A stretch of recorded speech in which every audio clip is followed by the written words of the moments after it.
Ano pa ba asahan natin dito sa mga pamunuan na walang respeto? Hindi nga nila nire-respeto sarili nila, ibang tao pa kaya. So ito, mga kababayan, katulad ng sinabi ni Professor Malu Tiquia, na si VP Sara Duterte ay second na highest na may position sa ating bansa.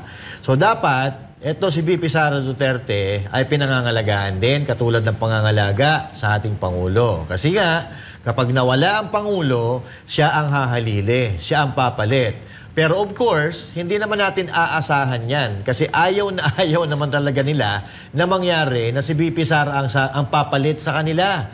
Kaya nga nila ginagawa Kaya nga nila ginagawa itong mga panggigipit kay VP Sara ngayon dahil ayaw nila na maupo si VP Sara. Even the Vice President, gusto nga, sabi nga ni VP Sara Duterte, gustong maging Vice President ni Martin Romualdez.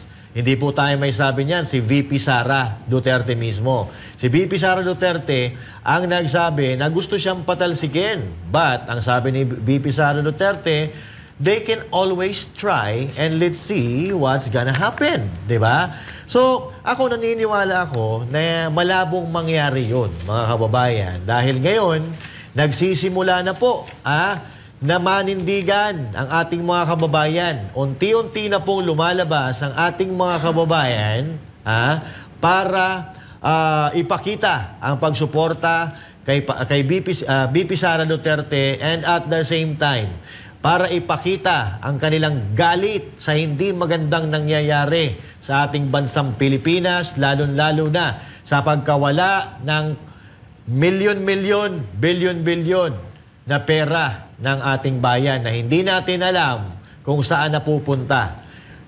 Isipin na lang natin, yung sinabi ni Pangulong Duterte, 129 billion na halaga ng pinagbenta ng ginto, 90 billion sa PhilHealth, SSS, GSIS, Land Bank at DBP. Saan po napunta yun? Bakit wala po kami makita ni isang malaking proyekto na magbibigay ng malaking impact sa mga Pilipino para matulungan na mapagaan-gaan ng konti ang kanilang buhay at ng kanilang pamilya? Coach Oli.